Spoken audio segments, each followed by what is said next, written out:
আজ রথযাত্রা উৎসব ঘিরে একেবারে সাজো সাজো রব রাজ্যের বিভিন্ন প্রান্তে। মাহেশ থেকে মায়াপুর, অন্যদিকে কলকাতার ইস্কন থেকে শুরু করে মহিষাদলের প্রাচীন রথযাত্রা নিয়ে এক্সক্লুসিভ কভারেজ দেখুন এনকেটিভি বাংলায়। রথযাত্রা ঘিরে সাজো সাজো রব রাজ্যের বিভিন্ন প্রান্তে রথযাত্রা। আমরা এবার সরাসরি চলে যাব মাহেশে, যেখানে রয়েছেন আমাদের প্রতিনিধি রক্তিমা। রক্তিমা, কি ছবি আজ রাজ্য সহ বিভিন্ন প্রান্তে, রাজ্যের বিভিন্ন প্রান্তে রথযাত্রা এবং কলকাতার ইস্কন থেকেও শুরু মহিষাদলের প্রাচীন রথ, কি ছবি এখন সেখানে?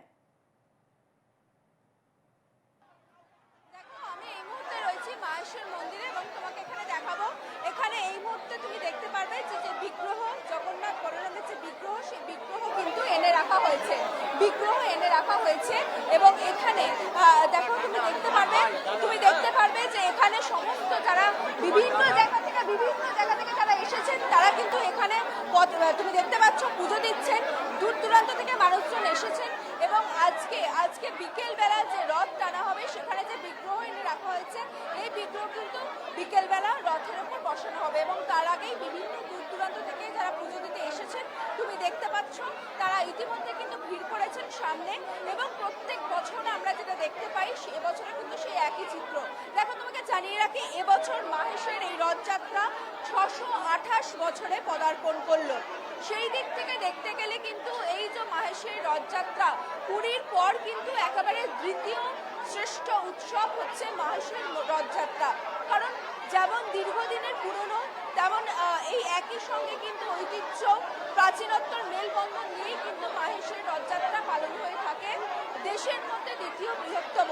সেক্ষেত্রে দেখো, তুমি দেখতে পাচ্ছ যে আজকে কিন্তু সেই ঢলটা প্রত্যেকবারের মতো বিভিন্ন দূর দূরান্ত থেকে মানুষজন যেমন পুরীতে আসেন, তেমন কিন্তু মাহেশের এখানেও যে মন্দির রয়েছে সেখানেও আছে। দেখো, আজকে কিন্তু মহাপ্রভুর হাত তুমি দেখতে পারবে, হাত এখানে লাগানো হয়েছে, সেখানে হাত কিন্তু রূপোর বাঁধানো হাত এখানে দেওয়া হয়েছে।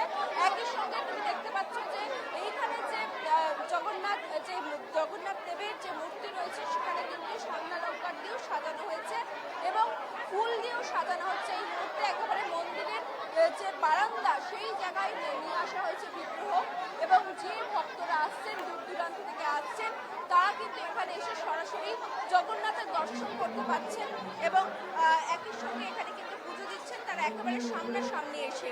এইটাই কিন্তু প্রত্যেক বছরের এখানে একেবারে বিশেষত্ব।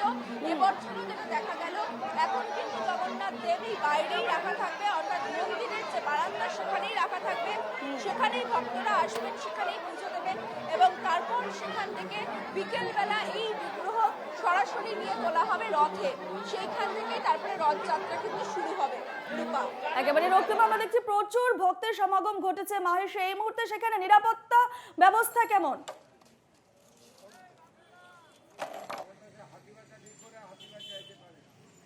রক্তিমা, হ্যাঁ দেখো, একদমই এখানের কি ব্যবস্থা রয়েছে সেটা তো আমি দেখাবই, এবং এইখানকার যে সেবায়ত রয়েছেন তার সঙ্গেও একটুখানি আমরা কথা বলার চেষ্টা করব।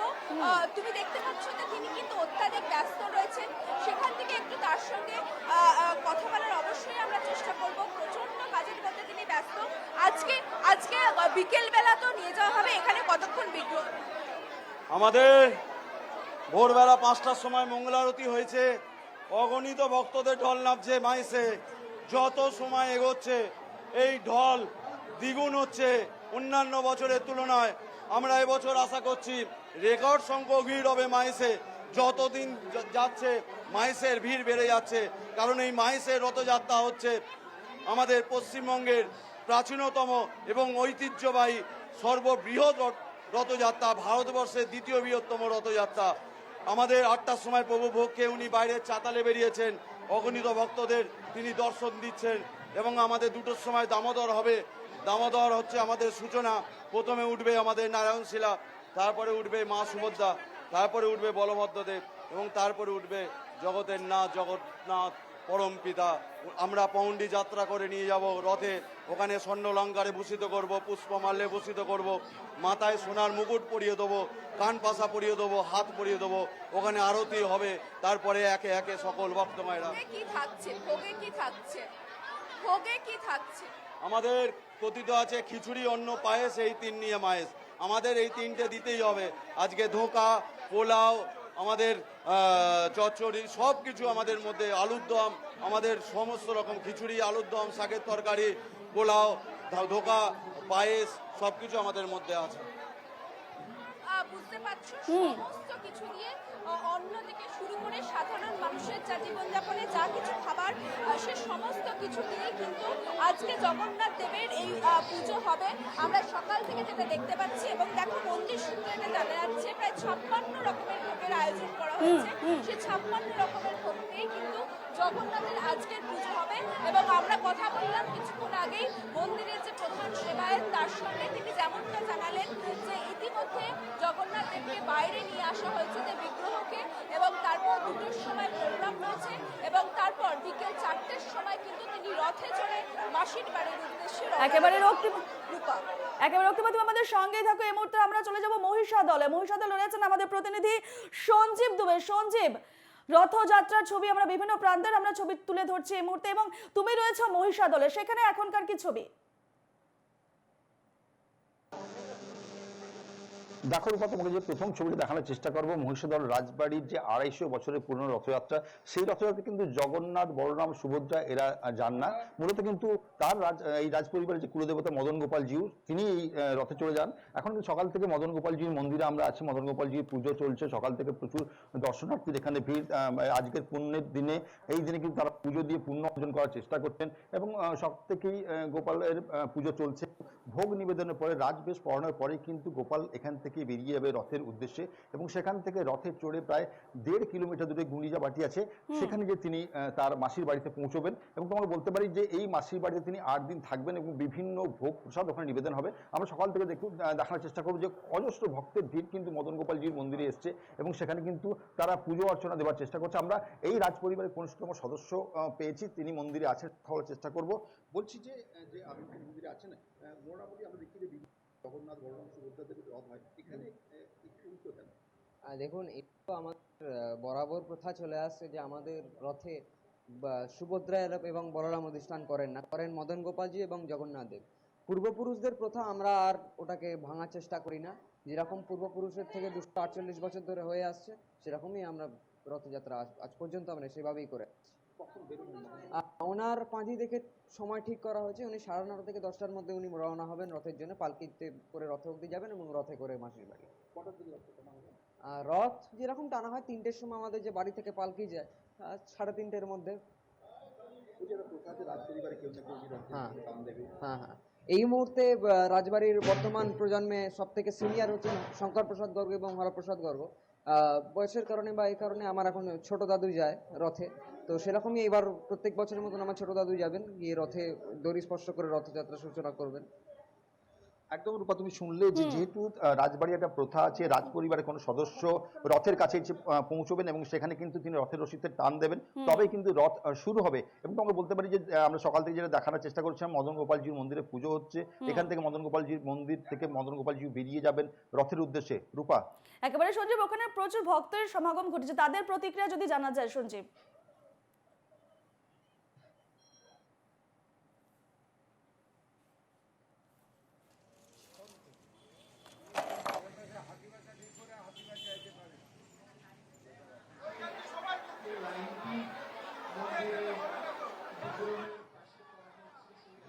রথ তো একটু দেখতে পারবো না, চলে যাবো।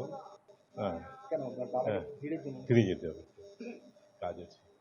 আমরা আরেক কয়েকজনের কথা বলার চেষ্টা করবো। দিদি, একটু কথা বলবো। কোথেকে এসেছেন? দক্ষিণ বারাসাত থেকে। ঠাকুর এসেছি। হ্যাঁ, ভিড় হয়, সকাল থেকেই চলে এসেছেন নাকি আগে দেখার জন্য? একটু আগে দেখার জন্য, সবটা পুরো ঘুরে দেখার জন্য আমাদের আশা করি। দেখো রূপা, যেটা দর্শনার্থীরা জানাচ্ছেন যে সকাল থেকে কিন্তু তারা চলে এসেছেন, কারণ ভিড়টাকে এড়ানোর জন্য, কারণ লক্ষাধিক মানুষের ভিড় এখানে হয়, সেই ভিড়টাকে এড়ানোর জন্য একেবারে সঞ্জীব, তুমি আমাদের সঙ্গে থাকো। আমরা এই মুহূর্তে চলে যাব দুর্গাপুরে ইসকন মন্দিরে, যেখানে রয়েছেন আমাদের প্রতিনিধি সাধন রুজ। সাধন, আমরা প্রত্যেকটি জায়গার ছবি তুলে ধরছি, রাজ্যের বিভিন্ন প্রান্তে রথযাত্রার ছবি আমরা তুলে ধরছি। এই মুহূর্তে তুমি রয়েছো দুর্গাপুর ইসকন মন্দিরে। সাধন, সেখানকার এই মুহূর্তের কি ছবি?